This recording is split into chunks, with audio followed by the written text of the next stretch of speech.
What do you hope to get out of the summit in China, and how much has the war in Iran changed the agenda? Look, I have a great relationship with President Xi, and I think you can see that with the fact that in Hormuz, they get a big percentage, 40% of their oil from Hormuz. I respect him a lot, and hopefully he respects me.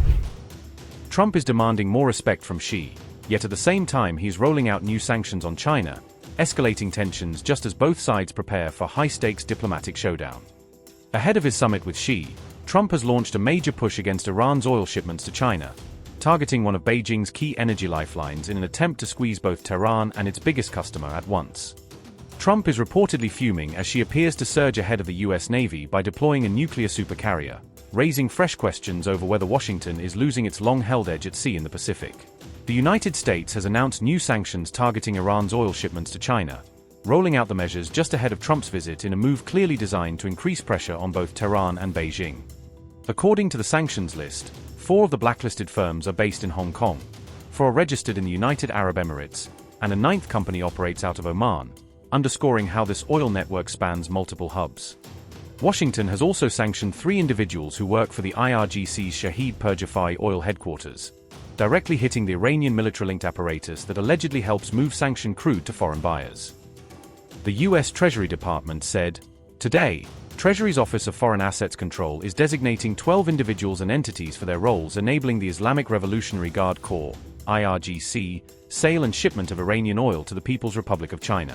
The IRGC relies on front companies in permissive economic jurisdictions to obfuscate its role in oil sales and funnel the revenue to the Iranian regime. Instead of using this revenue to support the struggling Iranian people, the regime directs it toward weapons development backing terrorist proxies, and funding security forces that suppress citizens' freedoms.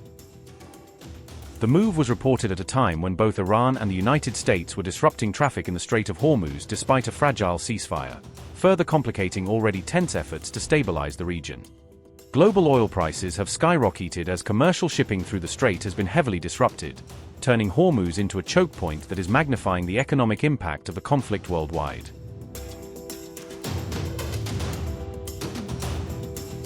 The U.S. delegation traveling with Trump to China now appears to be confirmed, signaling that Washington is preparing a high-profile, business-heavy push during the visit. More than a dozen CEOs, including Tim Cook, Larry Fink, Elon Musk, and David Solomon, are set to join the trip, underscoring how deeply corporate America's interests are tied to the outcome of these talks. U.S. President Trump wrote on Truth Social that great things would happen for both nations during the visit, framing the summit as a win-win opportunity despite rising tensions and new sanctions. On May 11th, Trump also claimed that he shared a great relationship with China's Xi Jinping, insisting that personal chemistry between the two leaders could help deliver breakthroughs even in a very strained moment.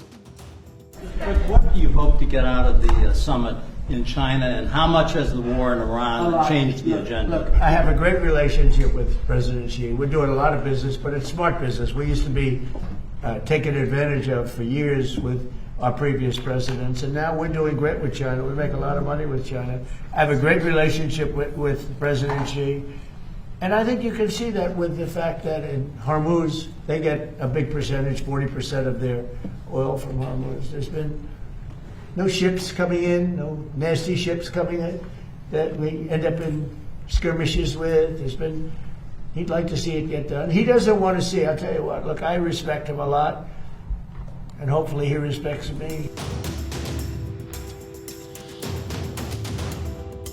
China is reportedly assembling a 120,000-ton Type 004 nuclear supercarrier at Dalian shipyard, a behemoth designed to push the People's Liberation Army Navy into true blue water territory.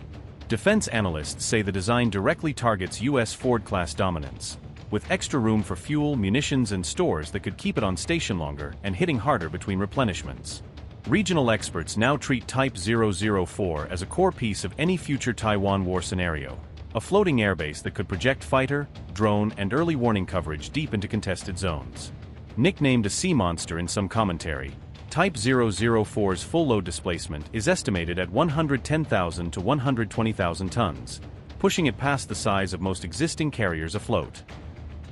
That figure would nudge it beyond the roughly 100,000-ton benchmark long owned by the U.S. Ford class, symbolically putting China on top in the raw size race for the first time. Experts believe Type 004 will use a pair of nuclear reactors generating around 450 to 500 megawatts in total, giving designers enormous electrical headroom for launch systems and sensors.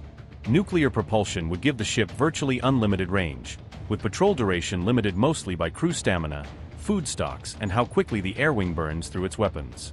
That electrical surplus also enables power-hungry kit like electromagnetic catapults, high-end radar arrays, and down the line, potential directed energy weapons such as shipboard lasers. With 4 or even 5 EM catapults on deck, the carrier could launch fully loaded stealth fighters and bulky airborne early warning aircraft at scale, sustaining high sortie rates in a major fight.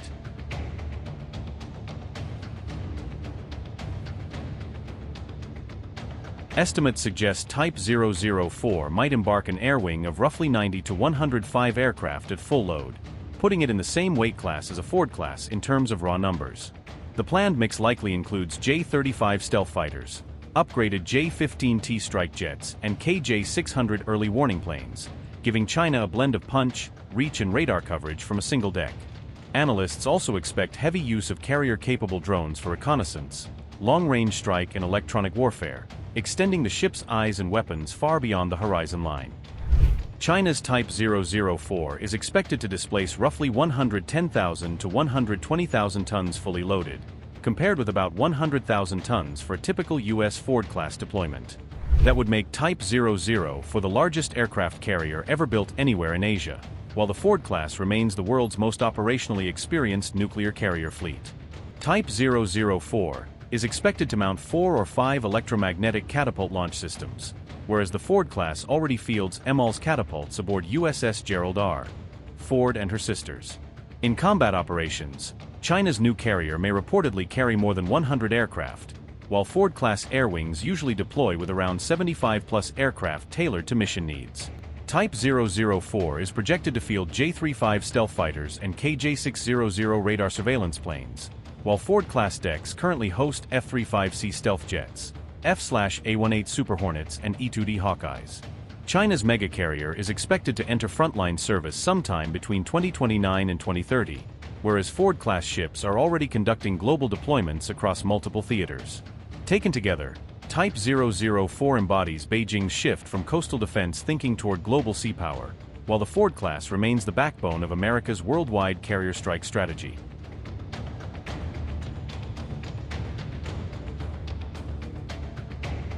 US President Donald Trump is scheduled to visit China from May 13th to May 15th to hold talks with Chinese President Xi Jinping in Beijing, according to official announcements from both sides. During the meeting, Trump is expected to press Xi over Beijing's relationship with Iran, with US officials saying Iran will be a central topic on the agenda. The Financial Times and other outlets report that Trump plans to raise concerns about China's support for Tehran, including trade and technology ties that Washington says help Iran withstand sanctions. This includes alleged exports of dual-use technology and possible weapons-related assistance, such as drone components and other items that can be used in Iran's military programs despite US sanctions. The summit is also expected to cover broader issues including US-China trade disputes, nuclear arms and strategic stability, and tensions over Taiwan, alongside the ongoing Iran war. This comes as regional tensions escalate, with only a fragile ceasefire in place and peace talks currently stalled between the warring sides.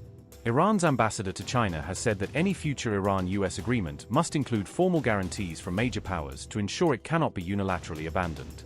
Abdolreza Ramoni Fazli said, "China and Russia are two major and influential powers, and given the position China has with Iran and other countries in the Persian Gulf region, Beijing can be proposed as a guarantor of any agreement."